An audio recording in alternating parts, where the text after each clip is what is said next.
Human beings are a little bit like ducklings. Um, the first voice that they hear and the first apparition that they see um, with their pineal gland when they come out of the egg is they call it mum, they call it dad, they call it God, right? The first reflection outside of themselves. The duckling will follow the first voice and person that it sees when it comes out of the egg. And so it is with us when we make a claim that we know God, when our pineal gland, when our third eye catches a glimpse of an apparition of Jesus and feels the love, immediately like the duckling, we think that is God, because that's so amazing. That love is so amazing. Of course, there is an element of God's essence in that apparition. It's impossible for that not to be there. But what is God? Is it the first face that we see in the environment of love and care that we feel? Is that the duck? Or is that a dog that we bond with? That our human need and our human trauma demands we bond with. You see, so many people make the, I'll call it, outrageous claim that they know God, and they haven't even gotten to know themselves, much less their neighbors. You see, most people that claim to know God, let's say that claim to know an aspect of God that is greater, that presented itself as greater than what they feel within themselves. Of course, that greaterness, makes this apparition more divine. But is that God? No. What is God? What is God? Can we even define it? Can we even pinpoint it and then nail it to the wall and say, this is God? I have seen God, right? I think that is an arrogant assumption to make. You have met an aspect of the many manifestations of that which is God. And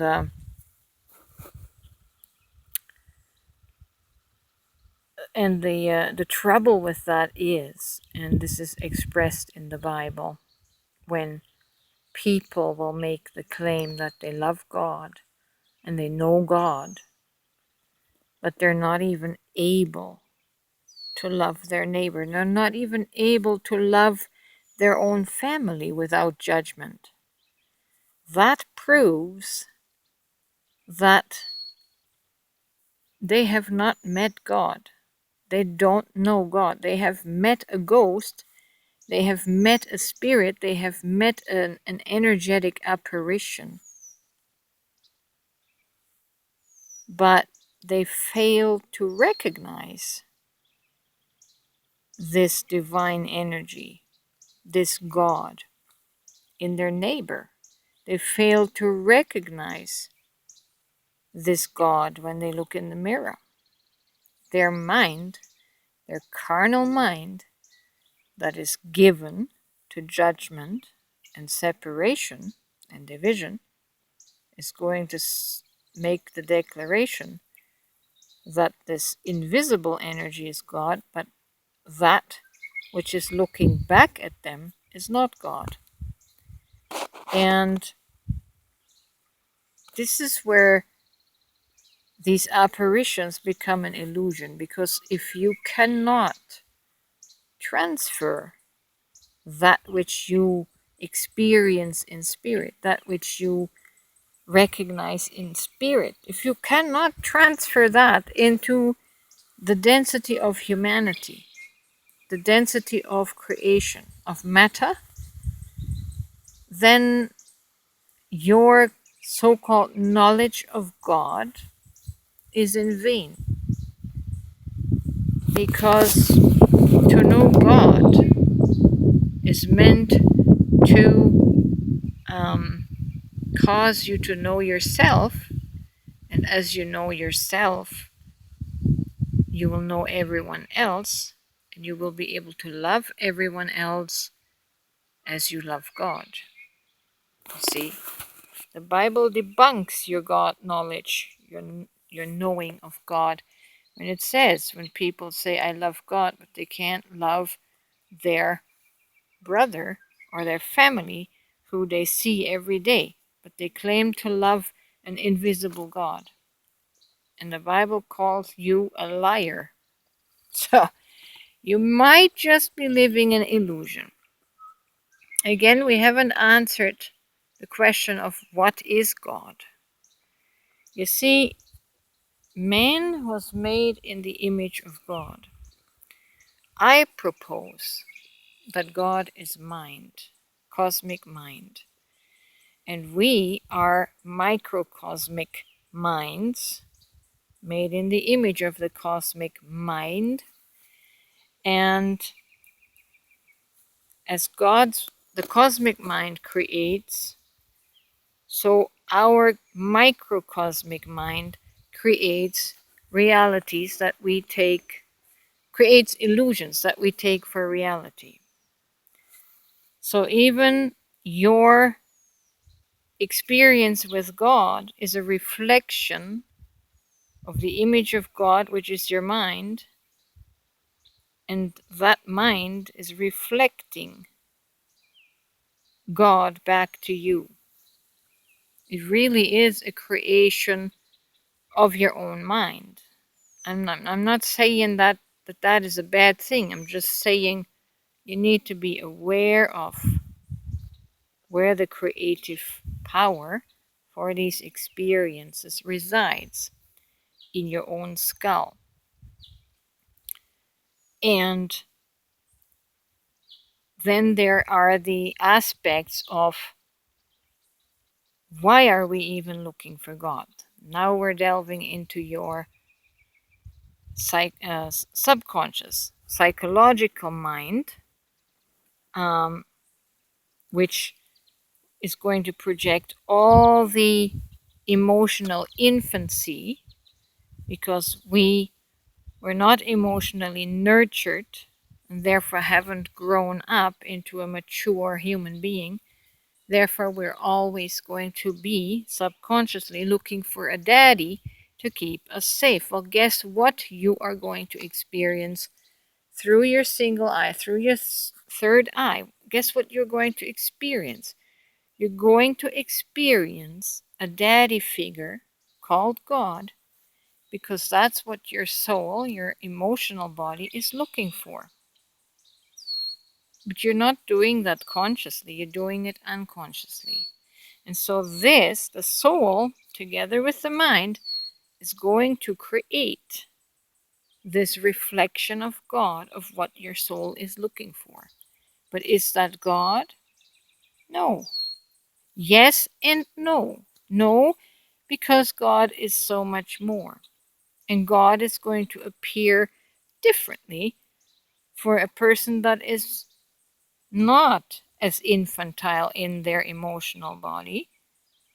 And there may even be people who are not even looking for God because they feel grown up, they feel mature, they don't feel a need for a daddy figure to keep them safe, you see.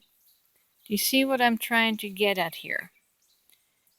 All God experiences are reflections of your own mind. And that includes your emotional and psychological mind and your mental mind. You are creating all of that. Why do you think every person has a personalized God? Because their mind, which is a small replica of the cosmic mind, is creating the experience, creating that reality for you. It's all illusion of mind, and yet it is very real in your dimension, in your reality. So, you will not be able to have a projection of God and then say that is God and there is no other. That is your God. Another person's version of God might be totally different. So don't be so immature and insist that your experience and your knowledge of quote unquote God is the only legitimate knowledge of God, because God is not a thing that we can pin down and define, because we would rob God.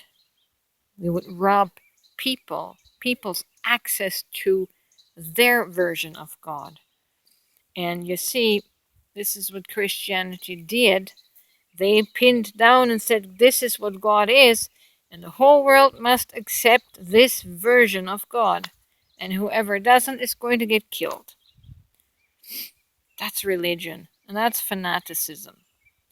Please have the maturity of mind, and most of all, seek to know yourself. Seek to know your own mind, how you work, how this works. Then you can understand the rest of the world, you can understand other people, and become more tolerant, and most of all, more loving, more accepting of others, right? Don't make your God the only version of a true God, because it's not. That would be a very small God. So, no.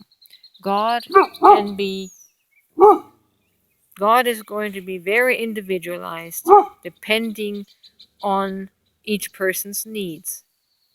And the person that doesn't need anything doesn't need a God. But guess what?